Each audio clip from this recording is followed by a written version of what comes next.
belakangan ini setidak-tidaknya dalam 3 dasawarsa terakhir semakin banyak kalangan masyarakat dunia termasuk juga lembaga-lembaga keilmuan, teknologi, sains teknologi PBB mengakui bahwa peradaban dunia sekarang ini itu dibangun oleh 3 masyarakat dunia, 3 komunitas keagamaan dunia. Dalam hal ini adalah sering disebut orang Judeo-Christian Muslim Civilization. Jadi peradaban dunia sekarang ini memiliki akar-akarnya di dalam tradisi 3 agama Abrahamik, agama Nabi Ibrahim, yaitu agama Yahudi, agama Kristiani, dan Islam gitu. Ketiga agama ini memiliki peranan yang sangat penting di dalam kebangkitan, pertumbuhan, dan kebangkitan peradaban dunia sampai kepada kemajuan. Nah, dalam hal ini adalah khusus Islam ya.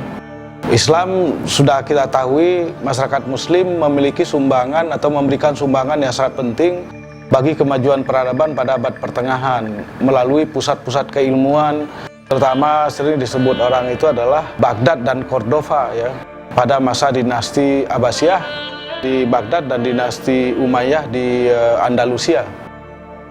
Nah, kenapa kaum muslimin, para saintis, para ilmuwan, dan juga para ulama muslim bisa memberikan sumbangan bagi kemajuan ilmu pengetahuan? Itu tidak lain adalah karena sikap keterbukaan mereka. Mereka memiliki kepercayaan diri untuk bisa menerima dan menggali sumber-sumber ilmu pengetahuan dari mana saja. Jadi apakah dari Persia, dari India, dari warisan Yunani, dan lain sebagainya. Dan oleh karena itulah para sejarawan dalam bidang perkembangan pengetahuan mengakui bahwa masyarakat modern sekarang ini bisa menerima, dapat menerima, dan kemudian akhirnya menerima misalnya saja filsafat Yunani klasik itu adalah berkat sumbangan kontribusi dari para ilmuwan muslim. Karena pada masa kejayaan ilmu pengetahuan, kaum muslimin, para penguasa dan juga para ilmuannya, para ulamanya memiliki sikap keterbukaan, tidak memiliki kekhawatiran misalnya terhadap sumber-sumber ilmu dari manapun datangnya itu.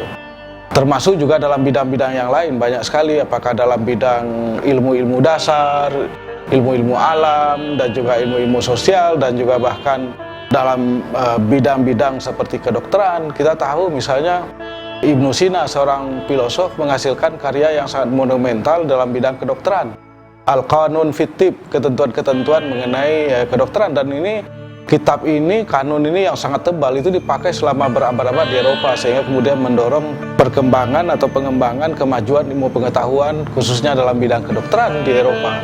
Jadi kuncinya adalah kalau kaum muslim ingin berjaya, ingin memberikan kontribusi lebih besar dalam pembangunan peradaban umat manusia sekarang ini, maka kaum muslimin dia harus bersifat terbuka gitu.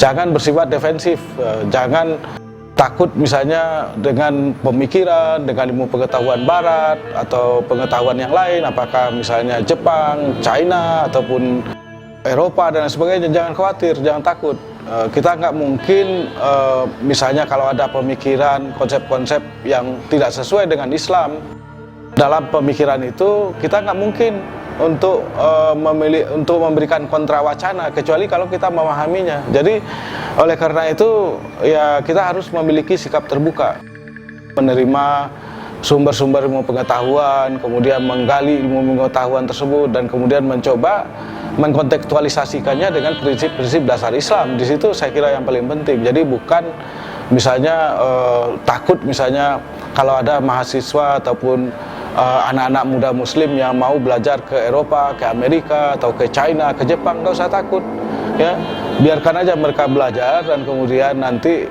insya Allah pada waktunya mereka bisa mengembangkan pemikiran yang lebih luas lagi, dan dengan begitu mereka bisa mengembangkan sains dan teknologi dalam Islam, dan pada gilirannya memberikan kontribusi yang lebih besar lagi pada pembangunan, pengembangan peradaban dunia yang bermanfaat untuk kemanusiaan.